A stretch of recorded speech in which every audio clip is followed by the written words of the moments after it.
Hi there, welcome back to a more fun and relaxed video compared to usual. Today I'll be reviewing every single book that I read in the year 2022. And between my Kindle and Audible, I read about 30 books this year, which comes out to be 2 books every single month. The first category of books I want to talk about are self-development. I have some over here and some on my Kindle. And the way I'll be doing this is I'm basically giving it a rating as well as a lesson that I learned from the book and letting you know if I recommend it or not. The first one we have over here is one that I definitely recommend.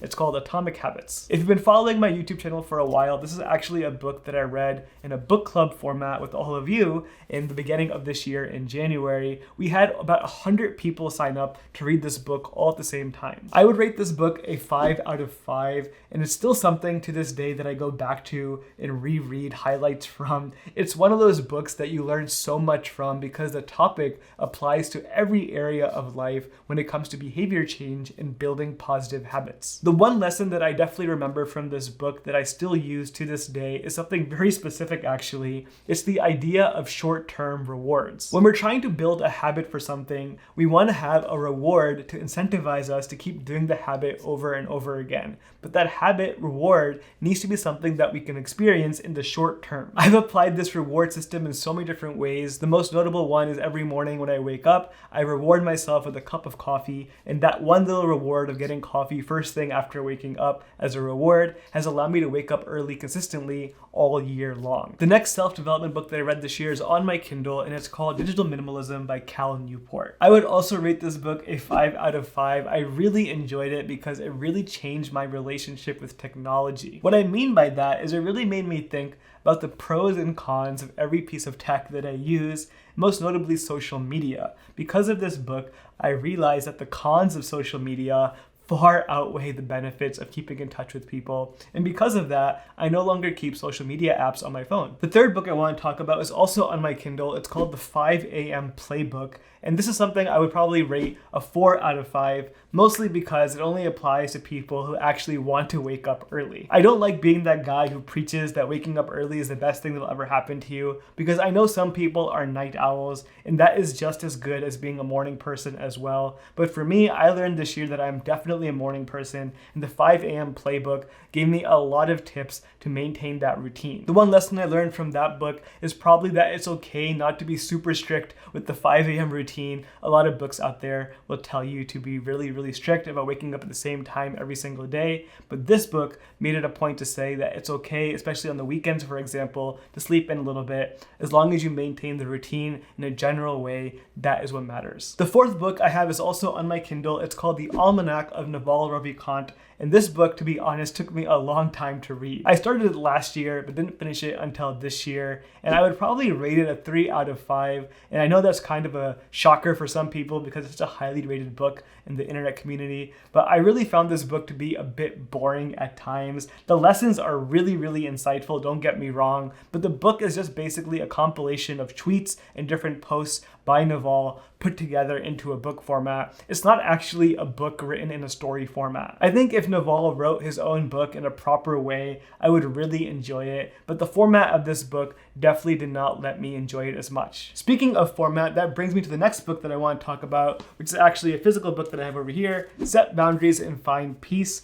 This book is also really badly formatted. The lessons in this book are really good in terms of the boundary settings and how to do that, but I did not like how the author had subheadings and headings all over the place. That made reading it a lot less enjoyable. I would rate this book a 3 out of 5. The next book is actually a finance book, and it's called Rich Dad, Poor Dad. This book is actually really good because I learned one lesson that really changed my entire perspective and mindset on earning income. That one lesson is basically knowing the difference between an asset and a liability. A liability is anything that drains money from you over time, whereas an asset is something that you invest money into and it will produce more money for you over the long term. Things that I typically thought as assets, like owning a car, for example, are actually turns out to be liabilities because they take up a lot more money and they don't make any money in return. That one lesson was very insightful. It really got me thinking of different assets I can invest in over the long term, like this YouTube channel, for example. But the overall book itself,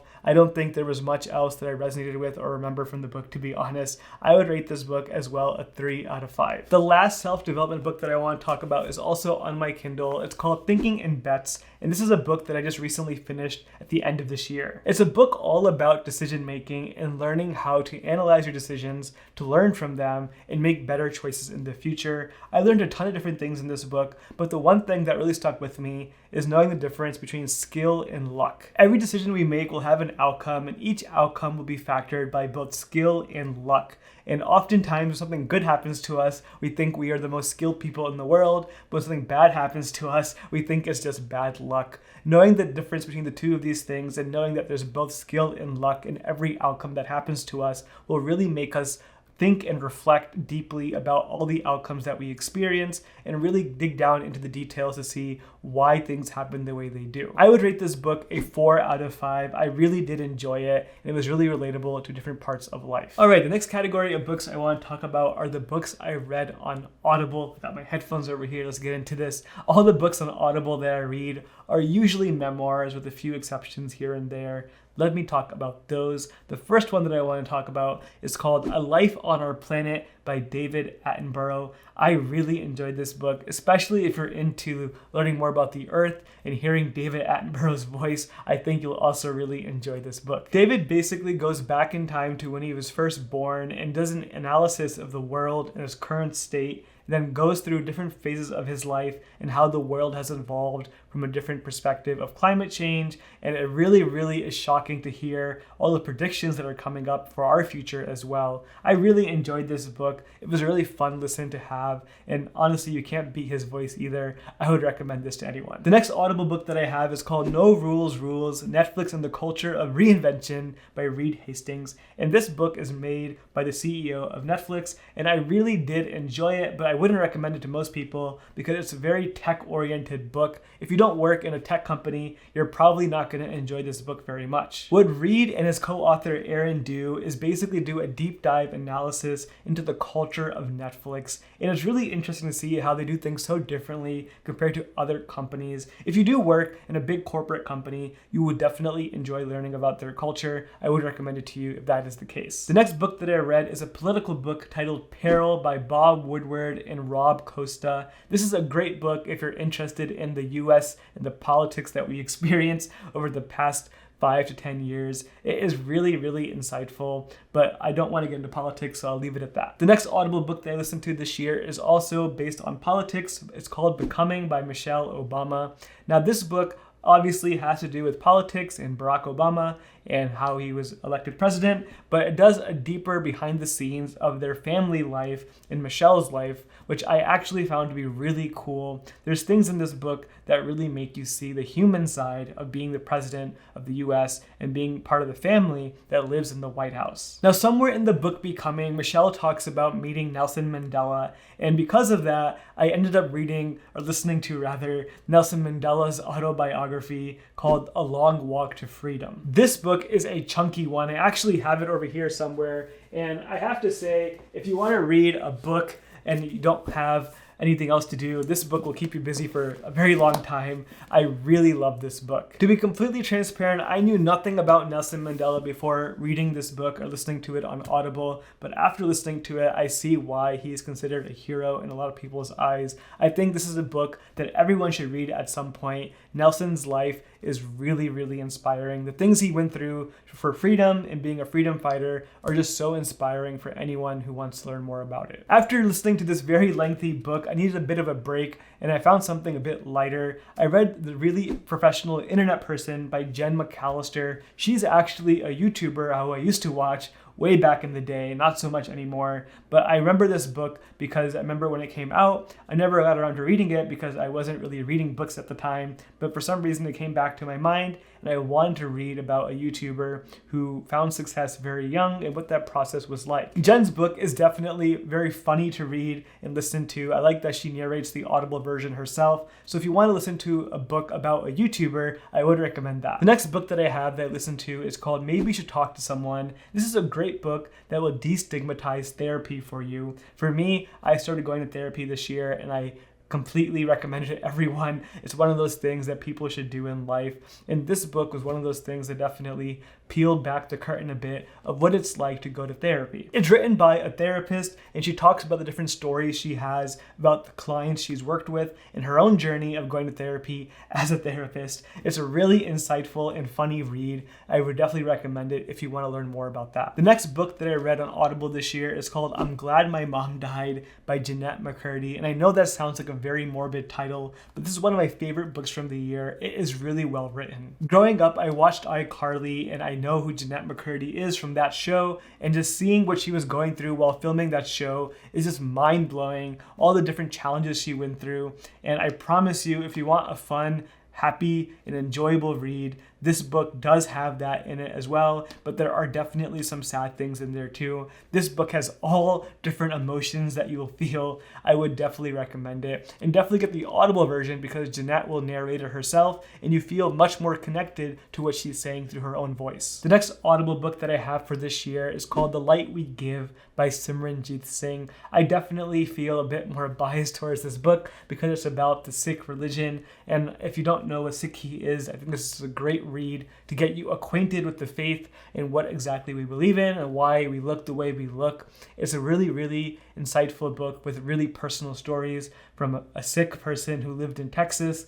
Simranjeet went through a lot of different racist experiences growing up, and he talks about how those experiences shaped him and how the people around him have also taught him so much, and how those experiences have now helped him raise a family and how he's applying them to his life. It's a really insightful book. The next Audible book that I have over here is called Leap of Faith by Cameron and Lauren, and the only reason why I read this book is because I watched the show Love is Blind on Netflix season 1, and these are the two people who are from that show, and they wrote a book together, and I found it really interesting. It's all about marriage and relationships and how they are working through their incredibly strange experience of meeting each other on Love is Blind and how their relationship has evolved over time. So if you want to watch the show and then read the book, this is definitely something that might be fun to do. The last Audible book that I have is not a memoir. It's not even nonfiction. It's the only fiction book that I've been reading this year. It's called Game of Thrones, Book 1, and I'm really enjoying it. I'm a big fan of Game of Thrones, the TV show.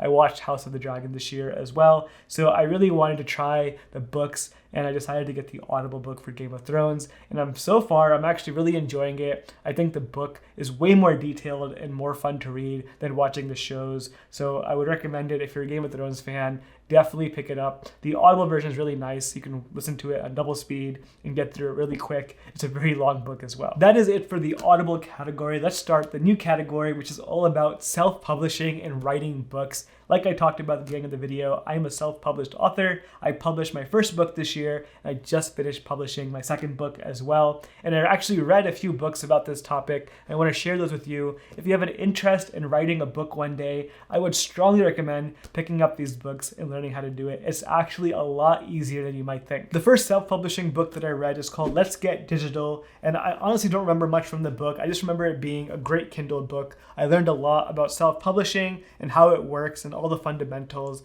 Because I don't remember much from it, I would probably rate it a 3 out of 5, but it was very insightful, and I do go back and remember some of those things once in a while when I'm writing. So check it out if you're into that. This is probably a great first book to read. Another great book that I recommend for self-publishing is called Six Figure Author. This is also a Kindle book that I picked up.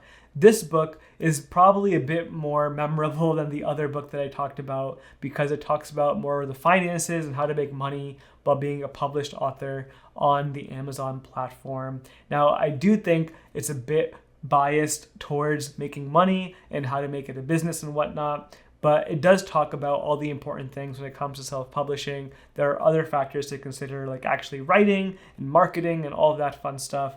This book does touch on all of those topics as well. I would probably rate this also a 3 out of 5. The next self-publishing book that I have is actually the one I recommend the most out of all of them. It's called Write Your Book on the Side by Hassan Osman. This book is the one that really inspired me to get writing. It's actually part of a collection of courses that Hassan has, and I recommend getting all of them. If you're into writing books and you want to do your first one, this is the one to get. I would definitely recommend this as well as the Gumroad course with the video presentation that goes along with it. Basically, Hassan will break down everything you have to know about writing a nonfiction book. He also advocates for writing a short book, which is what I did, and it worked out really well. His book itself is really, really short. You can read this whole thing in one day, and you can apply these lessons very quickly. I read this book, I went through the course, and within a few months, I had my book published. It's not unique to me. Anyone could do this. If you're into writing books, I can't emphasize this enough.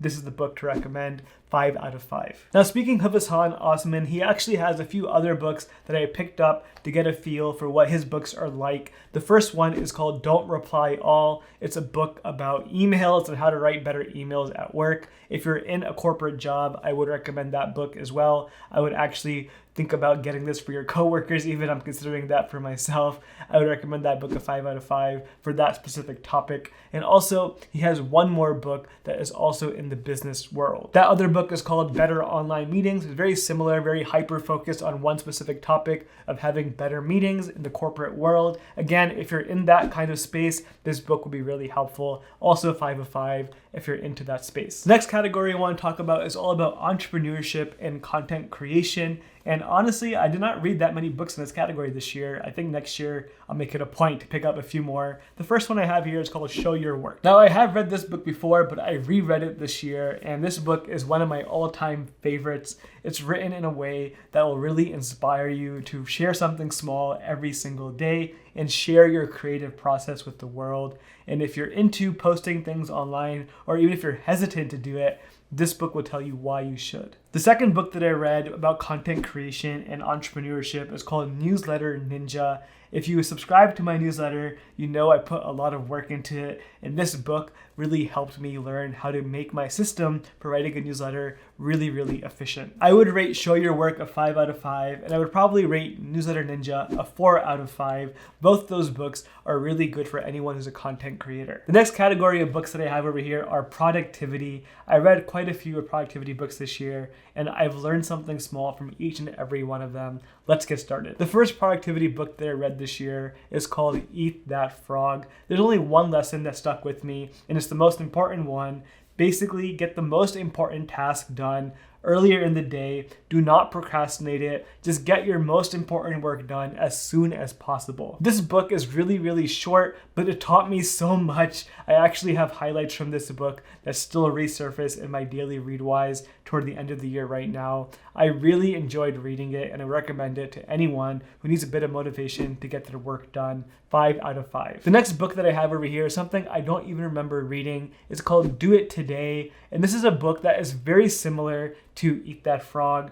Because I don't remember it too much, I'm going to rate it a 3 out of 5. But I have to say, the highlights for this book do appear in my read-wise every once in a while. And the message is very similar, just getting things done sooner instead of delaying them for later. The next book I have is called Personal Kanban. There's only one lesson that I learned from this book. It is basically limiting how many projects you have in flight at any given time. I have this tendency to start multiple different things at the same time and not finish all of them in an efficient way. I tend to have 5 to 10 projects open, and that's really, really bad for efficiency. For most people, having 2 or 3 projects at a time is the most that we can handle. This is one of the books I actually did not finish reading because it gets too much in the weeds for me about building a system for doing this. I already have my own system, so I didn't want to learn more about that. But the lesson of not overdoing it with the number of projects you have in flight really stuck with me, which is why I have this book on the list. I would rate this book a 4 out of 5. The next book I have is called Building a Second Brain by Tiago Forte. This book, I'll tell you right off the bat, is a 5 out of 5. If you are a knowledge worker of any kind, someone that sits at your desk and has information on your computer, on digital notes, and whatever highlights or articles or whatever it might be, if you have notes on your computer and you have a lot of information and files, you need to read this book. It's called Building a Second Brain. It will teach you how to organize and consolidate all of your digital information into a system that will make your life so much easier. I actually got to meet Tiago earlier this year at an event in New York, and I'm really grateful to have met him. He's a really nice guy, and I really want to support his work. His system has really changed the game for me. I've become way more efficient with keeping track of things because of his system. Thank you, Tiago. The next book I have is called Zen to Done. This book really helped me later in the year.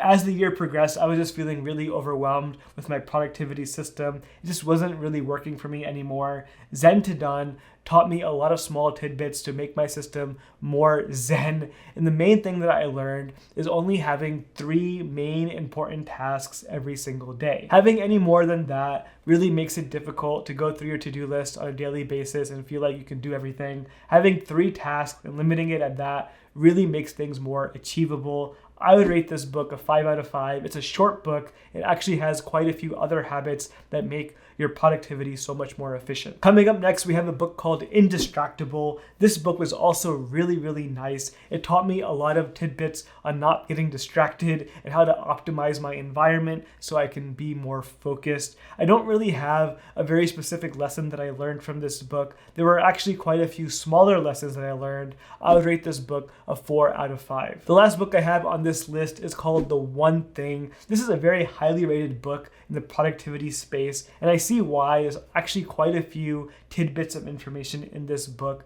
but the overall theme of the book is just figuring out the one thing that you can do to make everything else easier. This book was something I really enjoyed for inspiration and motivation. It really got me motivated to get work done. I would rate this book a 4 out of 5. Those are all the books that I read this year. One of the best ways to read more books is, like I said, using Audible in combination with your Kindle. If you want to learn more about Audible, I have a review video that talks about all different Audible plans and how I personally use it to read books. Link for that video on the screen right now. Thank you so much for watching. I'll see you next time.